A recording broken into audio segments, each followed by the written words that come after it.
Hello, j'espère que vous allez bien. On se retrouve dans un nouveau vlog et nous sommes le mardi 4 février.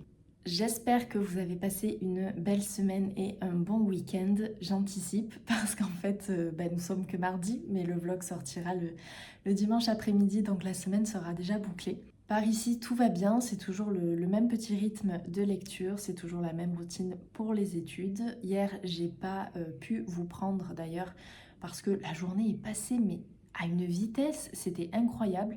En même temps, j'ai passé l'après-midi avec une amie, donc c'est vrai que ça passe toujours plus vite. Et je suis rentrée, c'était bien 20h30, donc voilà, c'était pas le moment, on va dire, d'ouvrir ce vlog. Donc je vous prends ce matin. Et d'ailleurs, j'ai enfin terminé Agnès Martin-Lugan. Une évidence, ça y est, je l'ai terminé dimanche fin d'après-midi, donc il m'aura bel et bien fait une semaine. Mais c'est pas grave parce que j'ai adoré cette lecture. Je pense que la plume et le talent d'Agnès Martin-Lugan ne sont plus à vendre, ça c'est clair et net. Elle a déjà assis sa notoriété. Et honnêtement, je pense que ça marche parce qu'elle sait parler des choses qui sont assez universelles, qui touchent tout le monde. On peut facilement s'identifier aux personnages, à leur situation. Personnellement, moi je suis très empathique déjà de base et donc là je le suis d'autant plus dans ces histoires et les personnages en plus sont attachants. Ce sont des choses que soit on a déjà vécues, soit que peut-être on est en train de vivre et même si on ne le vit pas ou qu'on ne sait pas, on peut facilement s'identifier ou comprendre. Je prends l'exemple par rapport à ce livre où on va suivre Reine. Alors déjà, je vais pas vous faire l'affront de vous refaire un résumé de ce livre parce que je vous en ai suffisamment parlé dans le vlog précédent. Si vous ne l'avez pas vu, alors soit je vous conseille d'aller le voir, soit je vous mettrai directement un petit résumé en barre d'infos. Donc on suit Reine qui est une mère célibataire de 40 ans et qui vit donc seule avec son fils depuis 17 ans, parce qu'il a 17 ans, Noé. Donc c'est une année un petit peu de bouleversement parce qu'il va bientôt avoir son bac, il va sans doute prendre son envol pour ses études ou pour travailler, il va passer son permis, donc c'est quand même de gros changements qui arrivent. Et pour Reine, c'est assez difficile parce qu'elle a toujours vécu avec son fils, elle a toujours fait passer son fils en premier, avant son bonheur, avant sa personne en fait. Voilà, son fils c'est son monde, donc elle a du mal à concevoir qu'il parte et même si elle le sait, qu'il faut qu'elle laisse son enfant s'envoler et faire sa vie parce que ainsi va la vie. Ça reste très difficile pour elle. Et là, je pourrais me dire, je comprends pas vraiment Reine ce qu'elle peut ressentir parce que je ne suis pas maman. Donc j'ai du mal à concevoir le lien, l'attachement qu'on peut avoir pour son enfant et ce désir, cette volonté de le garder près de nous. Mais en revanche, je peux comprendre Noé parce que moi aussi j'ai été jeune, j'ai aussi quitté le cocon familial et donc je peux comprendre cette soif d'indépendance, de vouloir faire sa vie, tout ça, sans pour autant en fait renier nos parents ou s'éloigner d'eux. Donc c'est pour ça que je trouve que ces livres en fait parlent quand même à tout le monde. Ça évoque, je pense, forcément des choses en fait aux personnes, sachant qu'on ne parle pas que de la parentalité ou de ce lien mère-fils. On va aussi retrouver les thématiques qui sont assez récurrentes dans ces livres, de la famille, de l'amour, du deuil. C'est amené d'une façon différente par rapport à ces autres livres, donc là aussi c'est intéressant de le voir sous un autre angle. Et bien évidemment, il y a quelques secrets de famille, quelques petits mensonges qui tiennent en fait en haleine pendant tout le livre. J'ai quand même terminé avec des larmes aux yeux, petit pincement au cœur et la gorge un petit peu serrée. C'est très rare que je pleure à chaudes larmes sur des livres, ça m'est arrivé quelques fois, mais pas souvent. Mais je peux être très facilement émue. Et là, ça a été le cas. Donc voilà, c'est une très belle lecture. C'est un très beau moment de passer avec les personnages. Ce ne sera peut-être pas mon préféré de l'autrice. Pour moi, ça reste Les gens heureux. Il a quelque chose de spécial. Et lui a vraiment été un coup de cœur pour le coup où j'ai pleuré. Et au final, je suis bien contente de l'avoir fait traîner parce que j'ai pu le savourer, le déguster, chaque page, chaque mot et chaque virgule. Donc n'hésitez pas à le lire si vous ne le connaissez pas, j'en doute fort, parce que ça reste quand même une autrice qui est très très connue et que je suis à la traîne par rapport à ses publications. Dimanche soir, je n'ai pas commencé de livre parce qu'en fait le soir en ce moment on regarde Les Carnets de l'apothicaire sur Crunchyroll, c'est un animé tiré d'un manga. Je pense que vous avez déjà entendu parler du manga d'ailleurs parce qu'il avait fait quand même un petit succès. Et honnêtement, c'est trop bien. On est trop à fond avec mon chéri dedans. Donc c'est vrai que le soir, on se met ça en mangeant. Et en ce moment, je n'arrive pas à lire après parce que je reste sur le canapé ou dans le lit, quoi qu'il arrive, je m'endors. Donc clairement, je n'arrive pas à lire le soir. Mais j'ai tout de même commencé un nouveau livre lundi matin, donc hier pendant mon petit déjeuner. J'ai commencé Éric Foissier, Bayard et le crime d'Amboise, publié aux éditions Le Livre de Poche, et c'est le premier livre d'une saga qui s'appelle la saga d'Héloïse l'apothicaire. Et apparemment, il y a 3 livres. Donc ça, c'est le premier. Ensuite, il y a le piège de verre. Et le troisième, c'est le disparu de l'Hôtel-Dieu. Je me rappelle que je l'avais acheté chez Gilbert Joseph, parce que j'ai pas enlevé l'étiquette. Il est dans la catégorie policier thriller. Et je l'ai enfin dépoussiéré de ma pile à lire, parce que je pense qu'il a au moins 2 ans. J'ai lu à peine le prologue. Donc pour vous en dire un peu plus, je vais vous lire le résumé. 1498, le roi Charles VIII meurt à Amboise. Tous pensent qu'il s'agit d'un accident, tous sauf un quasi-inconnu qui vient de se distinguer sur le champ de bataille. Le seigneur de Bayard, malgré sa jeunesse, ne manque pas d'audace. Il est convaincu que le roi a été assassiné. Épris de justice, il demande l'accord du premier chambellan et la bénédiction de la veuve du monarque pour élucider ce crime impossible. Mais il doit faire vite avant que ne se dispute la succession au trône et, avec le soutien de l'apothicaire Héloïse Sanglard, il s'engage dans une véritable lutte contre le temps. Avec Bayard et le crime d'Amboise, où conspiration machiavélique et histoire d'amour se nouent brillamment sur fond de tensions franco-italiennes, Éric Foissier nous fait revivre cette époque charnière à l'aube de la Renaissance à travers le regard du futur chevalier sans peur et sans reproche. Je sais pas pourquoi j'ai mis autant de temps à le sortir parce que vraiment, en fait en lisant le résumé, il me fait très envie. J'aime beaucoup les romans historiques, teintés en tout cas d'histoire et qui mêlent en plus du thriller. Alors là c'est pépite, c'est vraiment ce que j'aime lire. Mieux vaut tard que jamais, vous allez me dire, et vous aurez raison. Je me rappelle que j'étais tombée tout à fait par hasard d'ailleurs sur ce livre parce que je ne savais pas qu'Éric Foissier avait sorti cette saga-là. Je le connaissais principalement pour son autre saga qui s'appelle Le Bureau des Affaires Occultes, que j'aime beaucoup d'ailleurs. Donc c'est vrai que j'y étais allée un petit peu les yeux fermés. Et j'espère que je ne serai pas déçue. Dites-moi si vous le connaissez, en tout cas, soit ce livre, soit cette saga, si vous avez lu ou pas. Donc écoutez, je vous en parlerai durant cette semaine. Et je sais en fait pourquoi je l'ai sorti. C'est parce que j'ai offert à ma mère le premier livre des Reines Maudites écrit par Alison Weir, je sais pas comment on dit. Je vous mettrai la couverture du livre par là. C'est donc le premier livre des Reines Maudites. En fait, elle va écrire un livre sur chaque femme du roi Henri VIII d'Angleterre. Et donc, elle commence par Catherine d'Aragon. On est passionné de cette période de la maison des Tudors principalement avec ma mère, en plus d'origine anglaise, donc forcément... on a un peu baigné dans ça étant petite. Et d'ailleurs, on avait regardé la série des Tudors avec Jonathan Rhys-Meyer et Henri Cavill d'ailleurs dedans. On avait adoré et j'ai vu qu'elle était sur Amazon Prime. Donc si jamais vous aimez les séries historiques avec les conspirations de cour, les histoires d'amour et tout, franchement je vous la conseille parce qu'elle était trop bien. À 2 doigts vraiment de la regarder à nouveau. Bref, du coup j'étais tombée sur ce livre-là à la Fnac par hasard.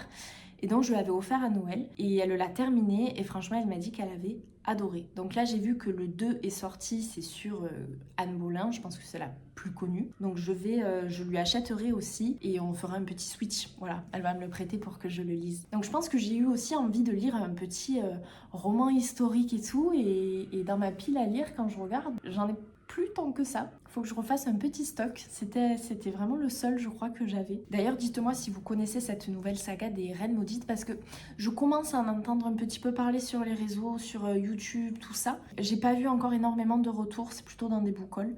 Mais voilà, si jamais vous l'avez lu, est-ce que vous aussi vous avez bien aimé ou est-ce que vous aimez aussi les romans historiques? Parce que je sais que c'est pas donné à tout le monde d'aimer ce genre de roman. Moi, c'est le genre de roman que j'ai fui pendant mes études, pendant 6 ans, parce que j'ai fait 2 licences et un master d'histoire de l'art. Autant vous dire que ce genre de livre, je ne pouvais pas. En fait, on lisait tellement de livres, alors là, c'était vraiment historique et sans romance, à côté que il fallait que je coupe. Donc, je lisais énormément de thrillers et c'était que l'été parce que pendant l'année scolaire, universitaire, je pouvais pas lire à côté. C'était pas possible. Bref, voilà, je vous parlerai du coup de ce livre dans la semaine. J'ai plutôt bon espoir parce qu'il fait que 360 pages. Sur ce, je vais commencer à travailler. Je me sens plutôt en forme et motivée cette semaine, donc c'est plutôt positif, c'est du bon. Comme on dit, le positif attire le positif. Donc j'espère que cette énergie va m'accompagner jusqu'à la fin de cette semaine. Je vous laisse donc sur ces belles paroles et on se reparle plus tard.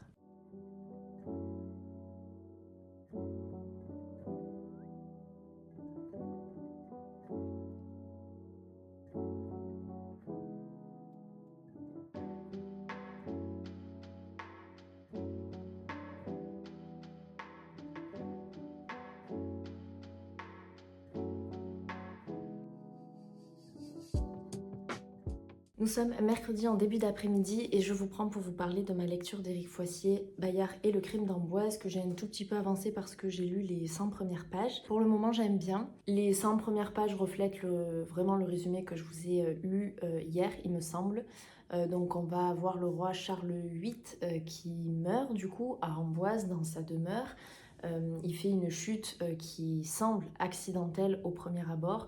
Sauf que pour le chevalier Bayard, enfin c'est seigneur de Bayard d'ailleurs, lui il pense qu'il n'est pas mort accidentellement, on l'a poussé, on l'a assassiné parce qu'en fait il y a des choses sur la scène, il y a des éléments qui ne collent pas, par exemple avec la taille du roi et là où il se serait heurté la tête. Pour lui c'est pas une mort accidentelle, le problème c'est qu'il il faut rassembler des preuves, faut avoir, c'est pas qu'une conviction quoi, c'est vraiment avoir les preuves que quelqu'un a assassiné le roi. D'ailleurs, il fait part de ses doutes et de ses questionnements au premier ministre, en fait c'est un premier, on appelle ça le chambellan, qui en fait lui dit ok, je t'entends, mais vas-y prouve-moi que tu as raison quoi. Donc il lui donne le feu vert pour enquêter. Il y a également un conseil qui a lieu, vu que le roi est décédé.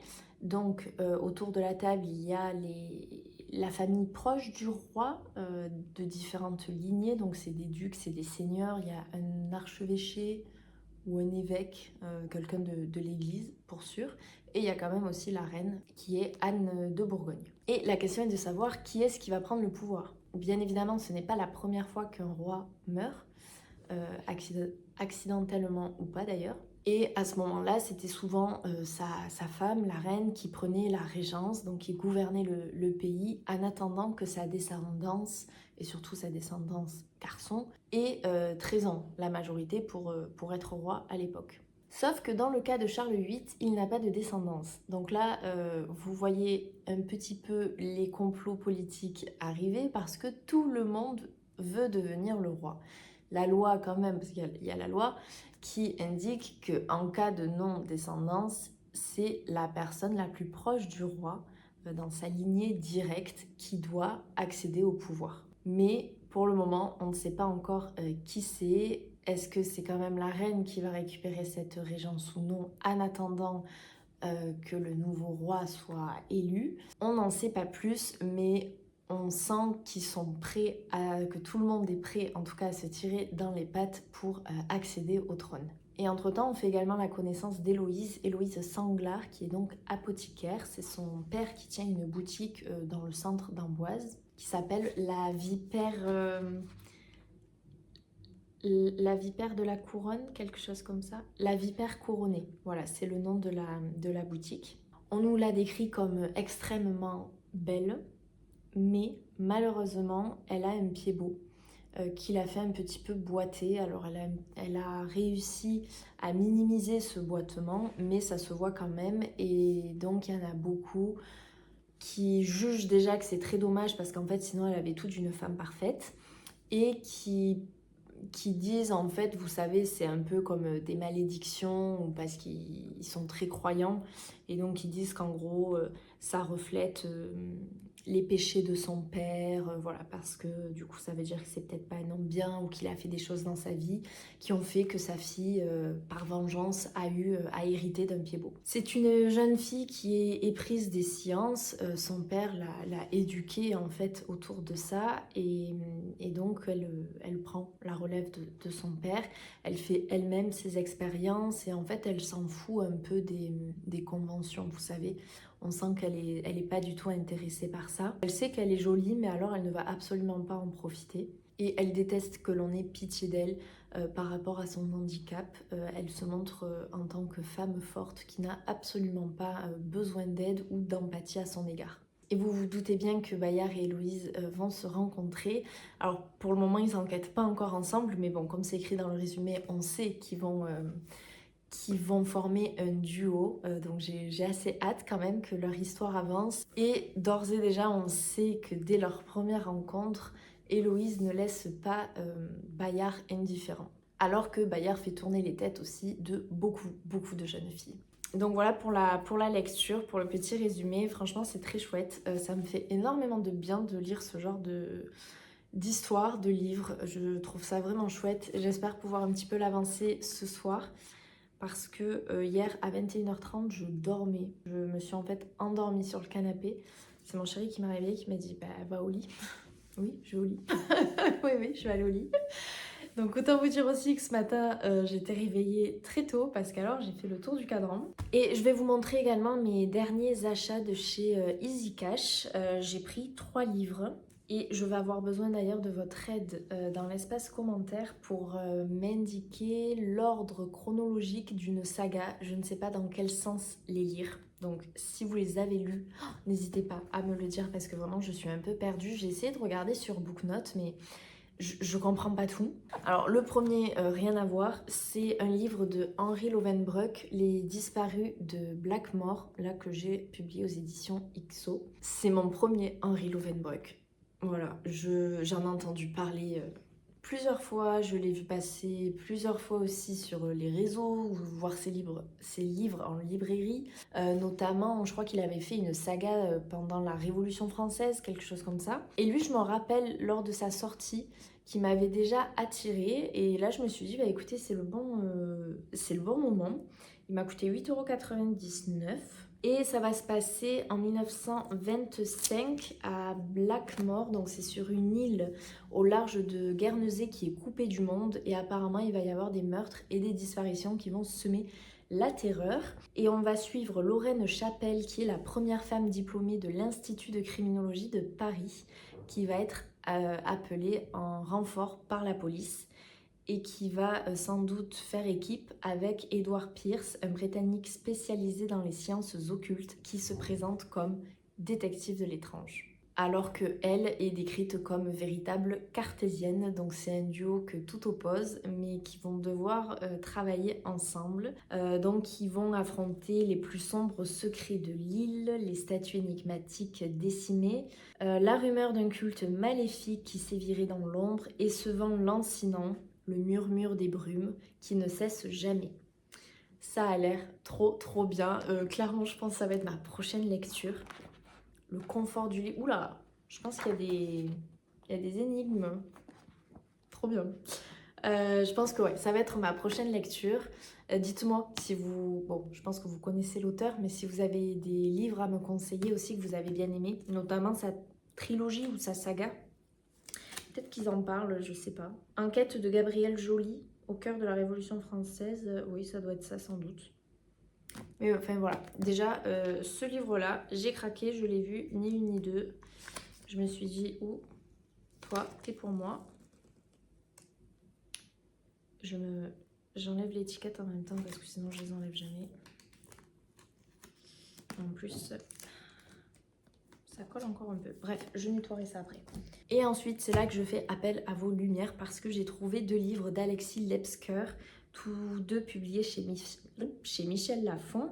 Alors, j'ai Hurlement et j'ai D'entre les morts. Et donc, pour vous dire, les 2 que j'ai lus de lui, c'était Et avec votre esprit et Les poupées. Et j'aimerais savoir s'il y a un ordre ou non chronologique, si on retrouve le même détective ou non, sachant que je n'ai pas... en fait, j'en ai pas d'autres. Le mangeur d'âme, lui, je ne l'ai pas.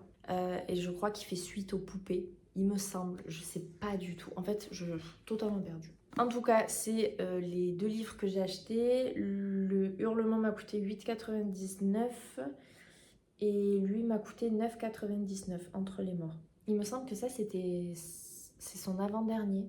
Je sais pas. Et en plus, franchement, il y a quasiment pas de résumé. Pour Hurlement, c'est 5 femmes kidnappées, 4 victimes introuvables, 3 enquêteurs sur la brèche, 2 jours seulement, un tueur diabolique, 0 chance d'en sortir indemne. Ah, j'aime même, ça fait un décompte en fait. En plus, c'est écrit 5, 4, 3, 2, 1, 0. Et ensuite, entre les morts, toutes ces femmes mortes, c'était à cause d'elles. C'était pour elles qu'ils faisaient ça, pour qu'elles vivent, pour qu'elles revivent, pour qu'elles reviennent d'entre les morts. Écoutez, trop hâte de les découvrir, en tout cas, ils me font très envie. En ce moment, j'ai bien envie quand même de thriller et tout. Je trouve que ça se lit quand même beaucoup plus vite, même quand on a un petit rythme comme moi en ce moment. Et j'espère juste qu'il ne m'en manque pas un entre ceux que j'ai. Sinon, malheureusement, je vais devoir retourner en librairie. Pour mon plus grand bonheur d'ailleurs. Voilà, c'était un petit book-haul pour vous montrer mes 3 derniers achats. En attendant, je vais aller promener mon chien et puis je vais me remettre à travailler.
Hello, nous sommes dimanche, fin de matinée, c'est 11h30, quelque chose comme ça. Ressenti 17-18h vu la luminosité qu'on a. D'ailleurs, courage si vous êtes dans le Tarn, dans l'Hérault et dans je sais plus quel département, mais j'ai vu que vous étiez en alerte orange pour un épisode Sevenol ou la tempête Jana, il me semble, avec de grosses rafales de vent. Donc courage à vous, j'espère que vous allez rester bien au chaud chez vous et pas prendre de risques au cas où s'il pleut. Pour nous dans le Gard ça va, on a juste de très grosses rafales de vent, mais bon, on va aussi rester tranquillement chez soi. Je ne vous ai pas trop pris en fin de semaine parce qu'en fait j'ai commencé à tomber malade. En fait j'ai mal que du côté gauche de la gorge au niveau de mon amygdale. Et j'ai un ganglion par là, ouais, là à peu près. Et en fait, quand je déglutais et tout, ça me faisait super mal, j'avais mal à la tête, donc j'ai été sous Doliprane là ces derniers jours. J'ai du coup beaucoup dormi. Et voilà, donc j'étais pas. Puis hier, bon, j'étais aussi en famille et tout, donc j'ai pas vraiment eu aussi le temps de vous prendre. Et au niveau du coup de ma lecture, je suis toujours dans mon livre d'Éric Foissier, décidément. Je refais la même que la semaine dernière. Je suis qu'à la moitié du livre. Ouais, vraiment la moitié du livre pour le coup. Mais j'aime bien, franchement, j'aime beaucoup. Ça change un petit peu de mes lectures habituelles, là, de me plonger dans une époque plutôt médiévale, où il n'y a absolument pas de technologie pour résoudre une enquête ou un meurtre.